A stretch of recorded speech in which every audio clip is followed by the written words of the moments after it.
Her body stiffened beside me, the warmth between us evaporating in an instant. The question hung in the air like a storm cloud, heavy and suffocating. "Do you love him?" Chloe froze, her breath catching audibly. For a moment, she didn't move, didn't speak, just stared at the ceiling as if hoping it would swallow her whole. Then, slowly, she turned to face me, her eyes wide with panic. What are you talking about?" she stammered, but her voice betrayed her. It was too high-pitched, too shaky. I propped myself up on one elbow, my heart pounding in my chest. "You heard me. Do you love him? Whoever he is." Her lips parted, then closed again. She looked away, her fingers nervously twisting the edge of the blanket. "Matthew, I don't know where this is coming from. You're imagining things." "I'm not imagining anything," I shot back, my voice sharp. "I've seen the way you act lately, the late-night texts, the excuses to leave the house, the way you flinch when I touch you. So tell me the truth. Who is he?" She sat up abruptly, pulling the blanket around her shoulders like armor. "This is insane. You're accusing me of something that isn't even real." But her denial only fueled my suspicion. If she had nothing to hide, why couldn't she look me in the eye? Why did her hands tremble as she fumbled for words? "I'm not accusing you," I said coldly. "I'm asking, and I deserve the truth." For a long moment, neither of us spoke. The silence stretched between us, thick and unbearable. Finally, Chloe let out a shaky sigh, tears welling up in her eyes. "Okay," she whispered, her voice barely audible. "Yes, there's someone else. But it's not what you think. It just happened, Matthew. I never meant to hurt you." Her confession hit me like a punch to the gut. I felt dizzy, like the ground beneath me had been ripped away. Someone else.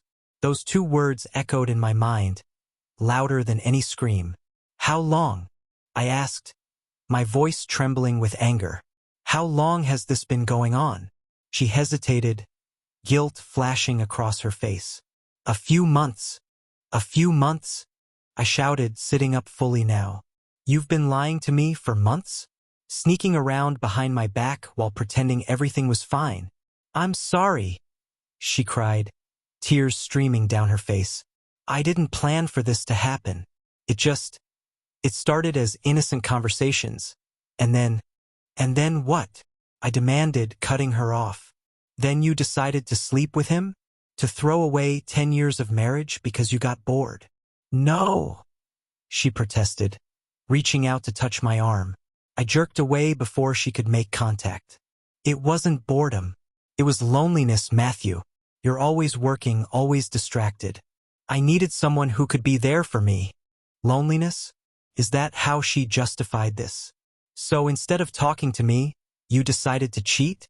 I spat, my fists clenched so tightly my nails dug into my palms. "Instead of fixing whatever problems we had, you threw it all away for some stranger?" "I made a mistake," she sobbed, burying her face in her hands. "I never wanted to hurt you." "Well, congratulations," I said bitterly. "You succeeded." That night I couldn't sleep. Every time I closed my eyes, I saw her face. The guilt in her eyes, the tears streaming down her cheeks. But beneath the hurt and anger, something else burned inside me. A need for answers. By morning, I knew exactly what I had to do. The next morning, I couldn't focus on anything but one question. Who was Jacob? Chloe avoided me like the plague, pretending to be busy with chores or glued to her phone. Every time I tried to bring it up, she brushed me off with excuses. "Not now, Matthew." Or, "Can we talk later?" But I wasn't about to let her dodge this. Something inside me snapped. I needed to know the truth, even if it destroyed everything. That evening, while Chloe was in the shower, I made my move. Her phone lay on the kitchen counter, unlocked and unguarded. My hands trembled as I picked it up, guilt warring with anger. Was I crossing a line? Maybe. But after what she'd done, I didn't care anymore. I opened her messages first. The screen lit up with a string of texts between her and someone named Jacob. "Last night was amazing." One message read, "I can't stop thinking about you. another said. Each word felt like a knife twisting deeper into my chest. They weren't just flirty, they were intimate. Plans to meet again. Declarations of love. Betrayal burned in my veins like acid. Then I found the photos. A selfie of them together at a cafe, smiling like they didn't have a care in the world. Another picture of her sitting on his lap, laughing. My stomach churned as I scrolled through them, each image confirming my worst fears. Chloe hadn't just slipped up and said the wrong name. She'd been seeing him for months. Months. While I was working late, paying bills, keeping our life together, she was sneaking around behind my back. By the time she walked into the kitchen, towel drying her hair, I had already put her phone down. But the look on my face must have given me away. "What's wrong?" she asked cautiously, glancing at the counter where her phone sat. "You tell me," I said, my voice tight. She froze, her eyes darting toward the phone. Did you go through my stuff?" "Don't change the subject," I shot back. "Who is Jacob? And how long has this been going on?" Her face went pale, and for a moment, she didn't speak. Then, slowly, she sank into a chair, covering her face with her hands. "It's not what you think," she whispered, her voice trembling. "Oh, really?" I spat. "Because it looks like you've been sleeping with some guy named Jacob while pretending to be my wife." "I didn't mean for it to happen," she cried, tears streaming down her face. "At first, it was just talking, innocent conversations. Then, it became more. Innocent," I repeated, incredulous. "You don't accidentally fall into bed with someone else, Chloe. You don't accidentally destroy 10 years of marriage." "I know," she shouted, shaking her head violently. "I messed up, okay? I messed up so badly. But I never wanted to hurt you." "Well, congratulations," I said bitterly. "You succeeded." She reached out to touch my arm, but I jerked away. "Please, Matthew, let me explain." "There's nothing to explain," I snapped. "You cheated on me. You lied to me. You threw away everything we built because you got bored, or whatever excuse you're planning to give me." "It wasn't boredom," she protested. "It was loneliness. You're always working, always distracted. I needed someone who could be there for me." "Loneliness? Is that how she justified this? So instead of talking to me, you decided to cheat?" I demanded. "Instead of fixing whatever problems we had, you threw it all away for some stranger?" "I'm sorry," she whispered, tears streaming down her face. "I never meant for it to go this far." "Too late for apologies," I said coldly. That night I couldn't sleep. Every time I closed my eyes, I saw their faces, their smiles, their laughter, their stolen moments together. It was like poison spreading through my mind, consuming every good memory we'd ever shared. By morning, I knew exactly what I had to do. The next morning, I didn't say a word to Chloe. I packed a bag in silence, throwing clothes and essentials into a suitcase while she watched from the doorway, her face pale and tear-streaked. "Where are you going?" she asked, her voice trembling. "Away from here," I replied without looking at her. "Away from you." "Matthew, please," she begged, stepping closer. "Don't do this. We can fix this together." I turned to face her, my jaw tight. "Fix what, Chloe? The trust you shattered? The years of lies? You think saying sorry will magically undo everything you've done?" "I know I messed up," she cried, tears streaming down her face again. "But I love you. I still love you. Can't we try again?" "Love isn't enough when you destroy everything we built," I shot back. "You chose him over me, over us. And now there's nothing left to save." Her shoulders sagged, defeat written all over her face. "Please, don't leave me. I'll do anything. Anything to make this right." "Anything?"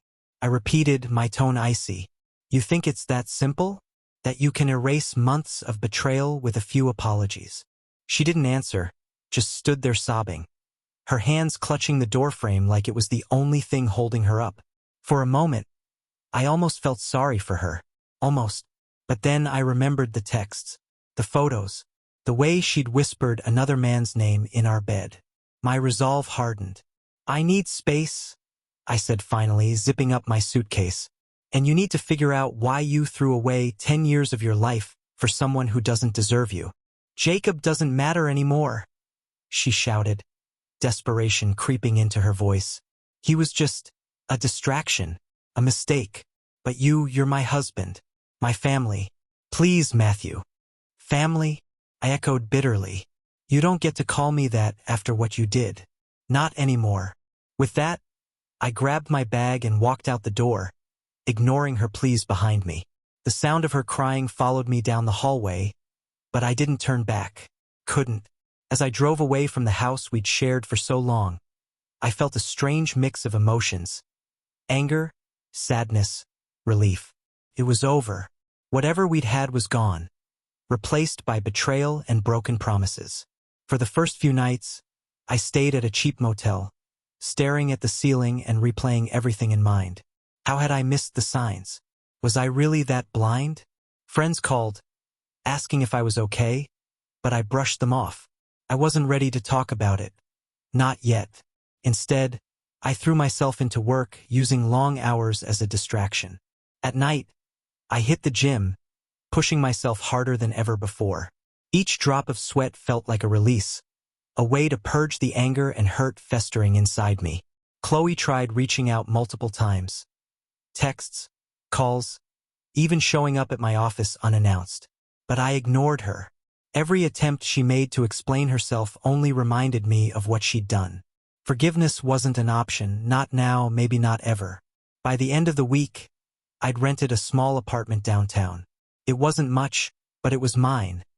A fresh start, free from the memories of her betrayal. As I unpacked my things, I realized something painful. Leaving Chloe wasn't just about escaping her lies. It was about reclaiming myself. Because somewhere along the way, I'd lost sight of who I was outside of being her husband. Now, I had a chance to find that person again, even if it meant starting over alone. Walking away from Chloe was supposed to bring me peace, but instead, it left me with a burning need for justice. She had humiliated me, betrayed me, and acted like her apologies could erase the pain she caused. But I wasn't about to let her off that easily. If she thought leaving me would be the end of it, she was wrong. I started small, subtle things designed to make her question everything. The first step was reclaiming my independence. I bought new clothes, got a haircut, and hit the gym hard. Every time Chloe saw me, I wanted her to notice the changes. I wanted her to see the man she'd thrown away. Then came the rumors. Through mutual friends, I let slip that I was seeing someone. It wasn't true. I didn't have a girlfriend, but I made sure the story spread quickly. Soon enough, Chloe heard about it. One evening, she showed up at my apartment unannounced, her face flushed with anger. "Is it true?" she demanded, stepping inside before I could stop her. "Are you dating someone else already?" I smirked, leaning casually against the counter. "What if I am?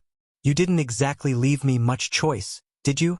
"That's not fair," she cried, tears welling up in her eyes. "You know I still love you. I've apologized 100 times. Apologies don't fix betrayal," I said coldly. "And besides, why should you care who I'm with now? You moved on first." She flinched at my words, guilt flashing across her face. "Please, Matthew, don't do this. Don't punish me like this." "Oh, I'm not punishing you," I replied, my tone dripping with sarcasm. "This is just me moving on. Something you clearly did months ago." Her desperation fueled me. For years, I'd been the one bending over backward to keep her happy, to make our marriage work. Now, seeing her unravel because of me gave me a twisted sense of satisfaction. But I didn't stop there. I began attending social events we used to go to together, parties, dinners, even the occasional night out with friends. Each time, I made sure to flirt openly with other women, laughing loudly and drawing attention to myself. Chloe always found out somehow, whether through gossip or witnessing it firsthand. At one gathering, she cornered me near the bar, her voice low but fierce. "Why are you doing this?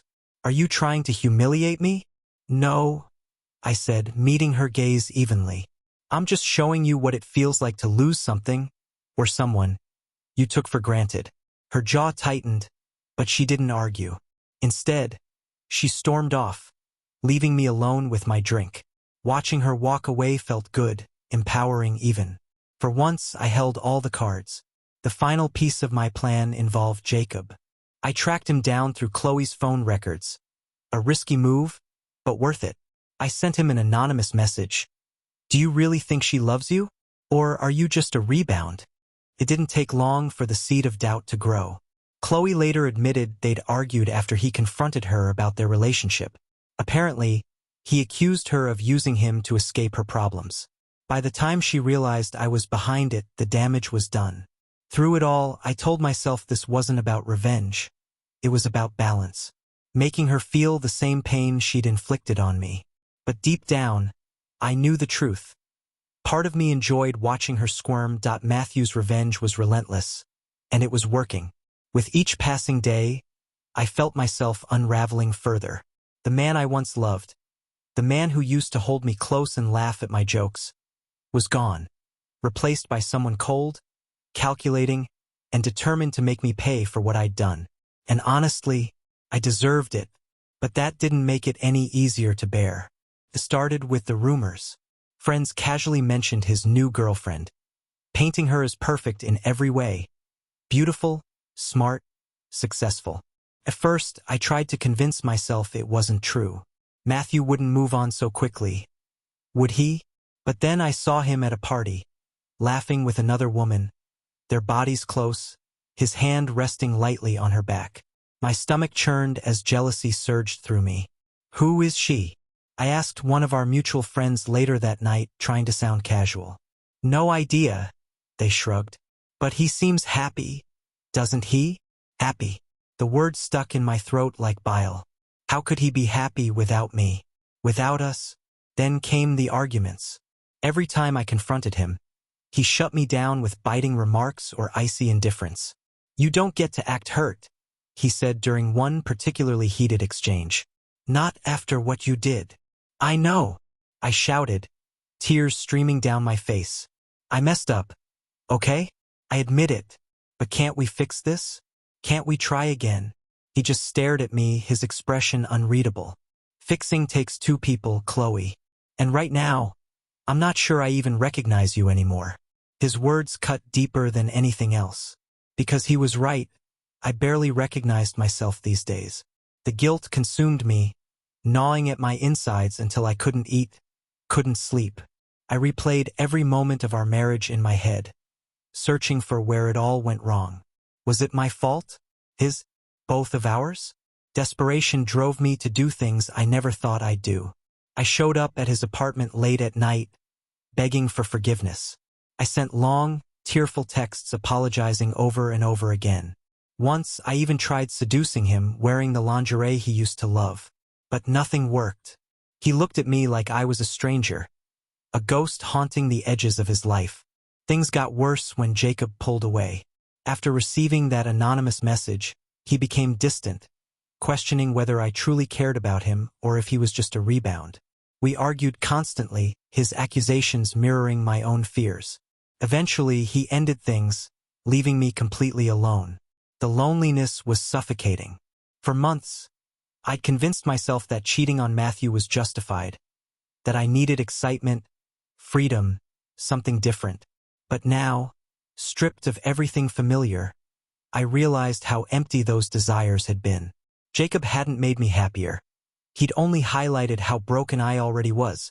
One evening, sitting alone in the dark, I picked up my phone and scrolled through old photos of Matthew and me. There we were, smiling at our wedding, laughing on vacation, cuddled up on the couch watching movies. Seeing those images brought fresh waves of regret crashing over me. What had I done? How could I have thrown away something so precious? I wanted to call him, to beg him one more time to take me back. But deep down, I knew it was too late. Even if he forgave me, and I doubted he ever would, the trust was gone. Our marriage was irreparably damaged, and it was all my fault. So instead of calling, I cried. For hours, I sat there, sobbing into my hands, wishing I could turn back time and undo everything. But no amount of tears could change the past. All I could do now was pick up the pieces of my shattered life and hope someday I might find a way to forgive myself. It all came to a head one rainy evening. A storm both outside and within us. Chloe showed up at my apartment unannounced, drenched from the downpour, her mascara smudged under red-rimmed eyes.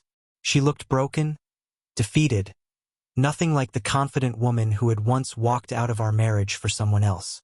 "I need to talk to you," she said, her voice trembling as she stepped inside. I crossed my arms, leaning against the wall. "What now, Chloe? Another apology? Another excuse?" "No," she whispered, shaking her head. "This isn't about excuses. It's about truth." "Truth?" I repeated, raising an eyebrow. "You mean like how you cheated on me with Jacob? Or how you lied to my face while planning your escape?" "It wasn't just about him," she shouted, her voice cracking. "Yes, I slept with Jacob. Yes, I betrayed you. But it wasn't because I stopped loving you. It was because I felt like I'd lost you long before that." Her confession caught me off guard. "What are you talking about? You were never there, Matthew," she cried, standing up to face me. "Physically, maybe, but emotionally? You checked out years ago, always working late, ignoring me, treating our marriage like a chore instead of a partnership. I begged you to spend time with me, to listen to me, but you acted like my feelings didn't matter." "That's not true," I shot back, though doubt crept into my mind. Had I really been that absent? "It is true," she insisted, tears streaming down her face. "And when Jacob came along, he made me feel seen again. He listened to me, cared about me, treated me like I mattered. I didn't plan to fall for him. I just wanted to feel alive again. And by the time I realized what I'd done, it was too late." Her words hit me like a punch to the gut. Was she right? Had I neglected her without even realizing it? Memories surfaced. Nights spent glued to my laptop. Weekends buried in work projects, brushing off her attempts to connect. Maybe I had taken her for granted. But even if that were true, it didn't excuse her betrayal. "So what now?" I asked bitterly. "You expect me to forgive you because you were lonely? Because I wasn't perfect?" "No," she admitted softly.